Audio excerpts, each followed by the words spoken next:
আলহামদুলিল্লাহ, আল্লাহ তাআলার দরবারে শুকরিয়া আদায় করতেছি যে আল্লাহ তাআলা আমাদেরকে এই ঈদ পুণ্যমিলনী আলোচনা সভায় আসার জন্য তৌফিক দান করছেন। আলহামদুলিল্লাহ।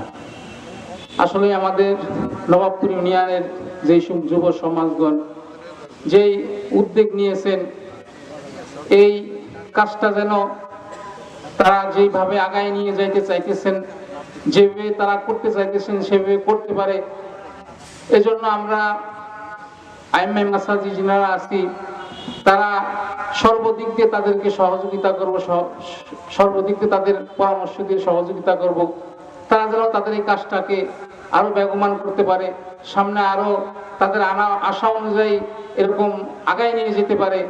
এজন্য আমরা তাদের সহযোগিতা করব। আর আল্লাহ রাব্বুল ইজ্জতের কাছে দোয়া করি আল্লাহ তাআলা তাদের দিলের নেক মাকসাদকে পূরণ করেন। এই বলে আমি আমার